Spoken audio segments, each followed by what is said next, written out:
Bayangin, 1 dari 3 orang di Eropa tiba-tiba lenyap ditelan wabah misterius.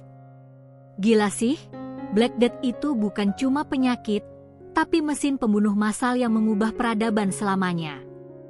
Dalam hitungan tahun, populasi manusia anjlok drastis, menyisakan kehancuran dan trauma yang bahkan buku sejarah sekolah nggak bisa ceritain secara utuh. Ini bukan sekadar sejarah, ini adalah kisah horor nyata yang pernah terjadi. Kita mundur ke abad ke-14, era di mana Eropa lagi sibuk-sibuknya berdagang, berperang, dan membangun kota-kota padat. Sanitasi? Jangan harap ada. Orang-orang hidup berdesakan, kotoran di mana-mana, dan penyakit udah jadi teman sehari-hari. Kondisi ini tuh kayak bom waktu yang siap meledak, nunggu pemicu kecil buat bikin kekacauan besar. Dunia saat itu benar-benar rentan, guys. Tokoh kuncinya di sini bukan satu orang, tapi justru sistem yang saling terkait, jalur perdagangan yang sibuk, tikus-tikus yang berkeliaran bebas, dan kutu-kutu yang bersembunyi di bulu mereka. Manusia, dengan ambisi dan kebutuhan berinteraksi, tanpa sadar jadi jembatan bagi malapetaka ini. Mereka semua adalah pemain utama yang tak terduga dalam drama paling mematikan sepanjang sejarah. Mengerikan, kan? Akar masalahnya ternyata jauh di padang rumput Asia Tengah sana, di antara suku-suku nomaden dan jalur sutra yang legendaris. Bakteri Yersinia pestis, biang keladinya, sudah ada lama di antara populasi hewan pengerat.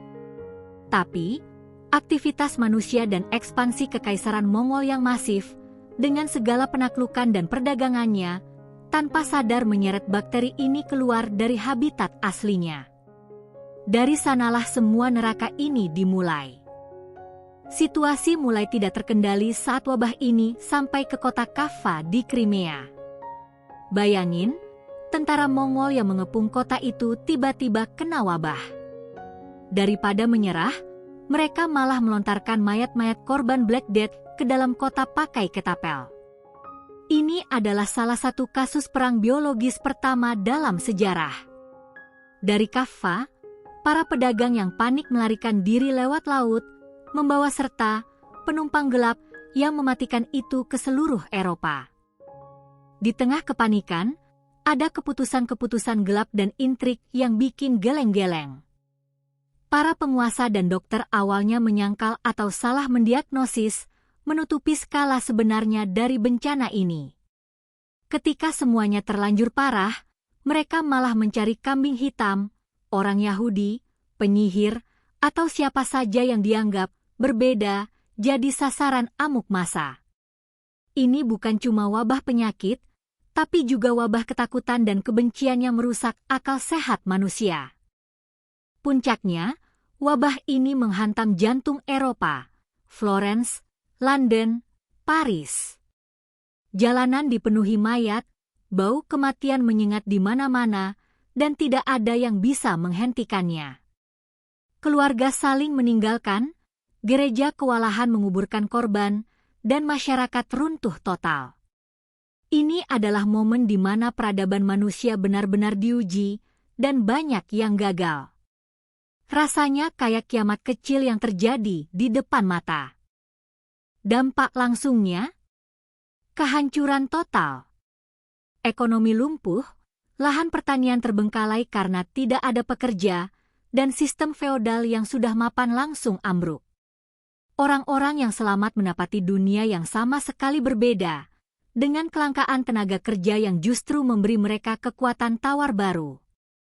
Tapi, harga yang harus dibayar itu, gila sih, jutaan nyawa melayang dan trauma kolektif yang mendalam. Bertahun-tahun kemudian, barulah kita tahu twist sejarah yang sebenarnya. Bukan udara kotor atau kutukan ilahi, tapi bakteri Yersinia pestis yang dibawa kutu tikus. Ternyata, tikus-tikus itu adalah biang keladi utamanya, bukan manusia secara langsung. Fakta ilmiah ini baru terungkap berabad-abad setelah jutaan orang meninggal dalam ketidaktahuan. Gila sih, betapa rapuhnya pengetahuan kita di masa lalu. Nah, ini sisi gelap yang jarang ditulis buku sejarah sekolah, saat moralitas manusia runtuh. Ada desas-desus kanibalisme, orang tua meninggalkan anak meninggalkan orang tua, dan munculnya sekte-sekte ekstrim kayak flagelant yang menyiksa diri sendiri di depan umum. Manusia menunjukkan sisi paling primitif dan brutalnya demi bertahan hidup atau karena putus asa. Ini adalah potret kelam tentang apa yang terjadi saat peradaban diambang kehancuran. Warisan Black Death itu membentuk dunia kita hari ini, loh. Dari sana, sistem feodal berakhir, kelas menengah mulai bangkit, dan secara tidak langsung mendorong kemajuan ilmu kedokteran di masa depan. Peristiwa ini mengubah cara pandang manusia tentang hidup dan mati, bahkan memengaruhi seni dan sastra.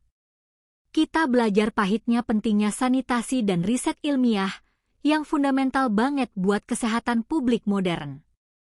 Jadi, Black Death itu bukan cuma cerita sejarah lama.